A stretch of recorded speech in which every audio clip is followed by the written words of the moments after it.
E aí, pessoas, bom dia, boa tarde, boa noite. Vamos para a resolução mais rápida da prova da UFPR, agora de 2022. Questão número 1 da prova de física, da questão 23 desse modelo de prova. Você tinha aqui um gráfico da posição pelo tempo. Poderia até ser uma questão mais difícil se fosse o gráfico da velocidade. Por ser uma questão do gráfico da posição é a plaquinha. Então, obrigatoriamente, o corpo A começou aqui na posição 0, na plaquinha de 0, e conforme o tempo passa, isto é, o gráfico vai para frente, a posição dele está aumentando de maneira linear, isto é, ele está andando e com a mesma velocidade. Enquanto que para o corpo B, o gráfico dele é sempre constante, isto é, o tempo está passando, ele está na mesma posição, então ele está parado. Com isso, fica fácil você aqui identificar os itens, né? Item 1, o objeto A tem velocidade constante. Verdadeiro, né? O gráfico dele é uma reta e o valor dele é 2. O único ponto que eu tenho para calcular velocidade de gráfico, né? Desse gráfico, é esse ponto aqui, onde eu sei que o corpinho A ele foi da posição 0 até a posição 30, então ele se deslocou 30 metros, num tempo aqui de 15 segundos. Com isso, né, velocidade média, ΔS por ΔT. Já que a velocidade é constante, eu posso considerar como se fosse a própria velocidade. O ΔS, né, o tanto que ele andou, foi 30 metros, num tempo de 15 segundos. Isso te dá 2 metros por segundo. Item 1 é o item verdadeiro. O item 2 é um item também tranquilo por ser o gráfico da posição. Já que os dois gráficos se cruzam, eu tenho que essa grandeza física é a mesma. Eles têm a mesma posição nesse tempo, por isso o item é verdadeiro. Se fosse o gráfico da velocidade, não queria dizer daí que eles estariam na mesma posição, apenas que eles teriam a mesma velocidade. Não é o caso, item verdadeiro também. Com isso, ó, você já conseguiria matar qual era a tua alternativa verdadeira. Olha só, já eliminava todas as outras, ficava apenas com a letra E. Nem precisava fazer o restante, que também era fácil, né?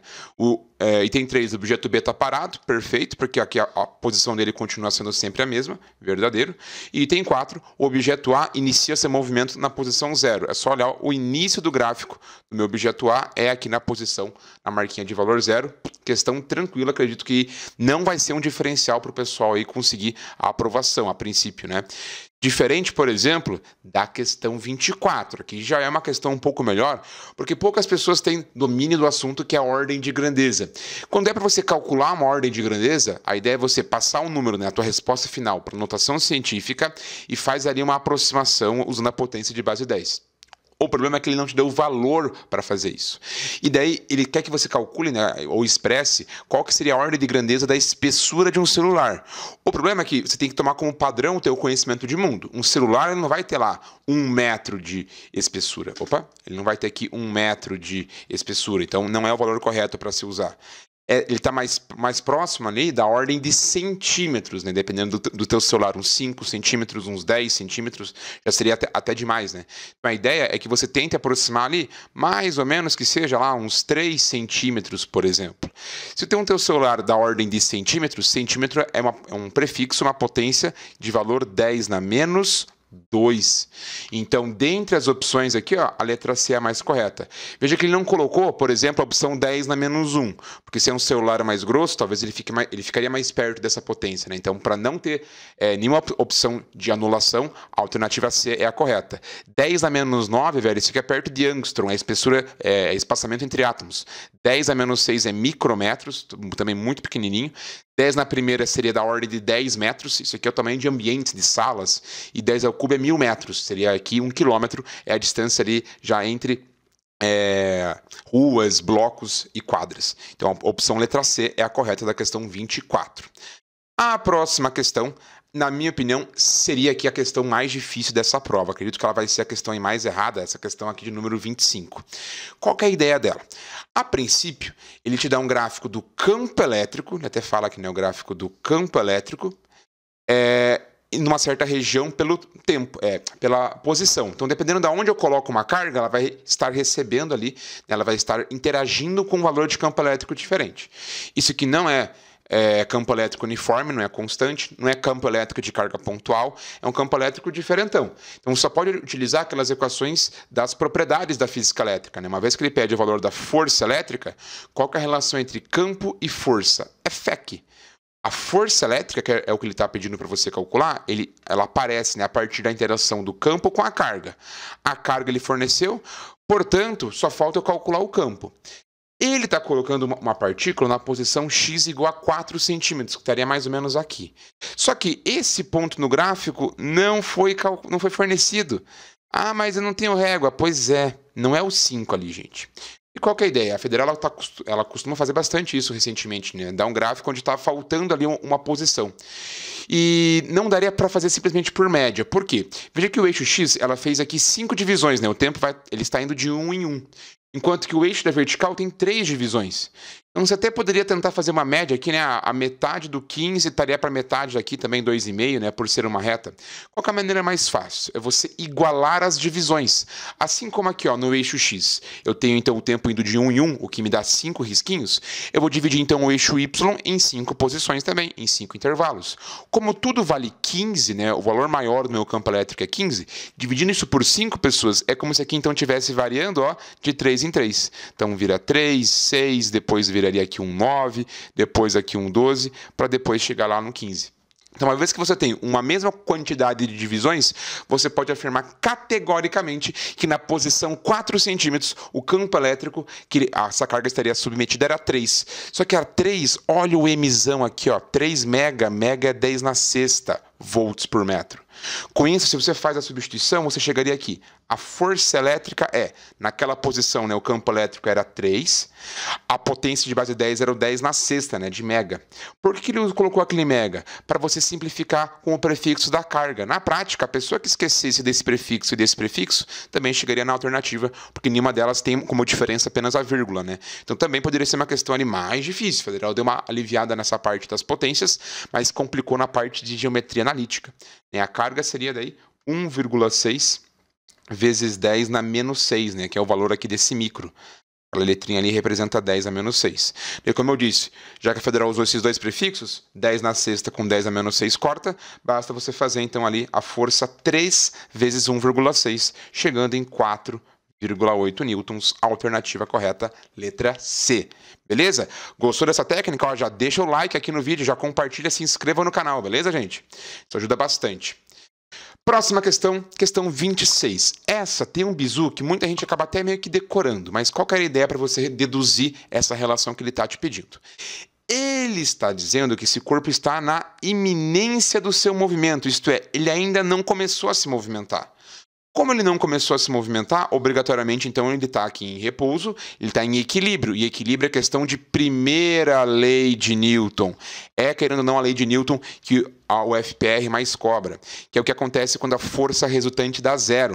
Uma vez que ele ainda não começou a se movimentar, então basta você desenhar as forças no corpo e aplicar, né, a relação que para resultante ser zero, basta você igualar a força para um lado igual a força para o lado oposto. Nesse corpinho aqui, ó, como ele está numa rampa, a primeira força que a gente iria desenhar é o peso, mas por ele estar numa rampa, separa, né, em Px aqui e Py. Então teria aqui o meu Px e aqui o meu Py. Depois, a princípio, né, como ele estaria tentando deslizar, o atrito está tentando segurar ele, que na verdade é o que segura ele, né? Então teria aqui uma força de atrito para cima, e a superfície segura esse corpo fazendo uma força normal. E mais uma vez, né? Como eu tenho o corpo em equilíbrio, basta eu igualar. A força Px que faz ele deslizar tem que ser igual ao valor da força de atrito. Assim como a força Py tem que ser igual à força normal. Então, Px... Vou colocar aqui atrito igual a Px.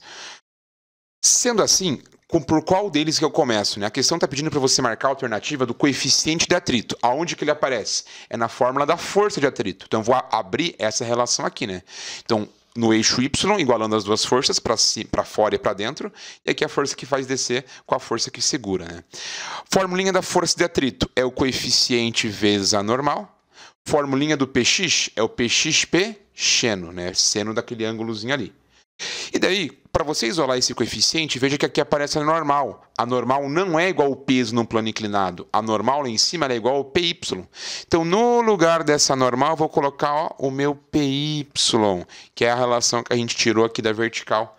Com isso fica coeficiente vezes Py é igual a peso vezes seno. Bom, a formulinha do Px é Pxeno. Logo, a equação para o Py é peso vezes cosseno.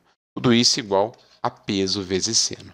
E por isso, nas alternativas, pessoas, só vai sobrar ali relações trigonométricas. Porque uma vez que você faz essa substituição, né, no lugar da normal, você troca pelo meu Py aqui, veja que substituindo as equações dessas componentes, você pode simplificar, né?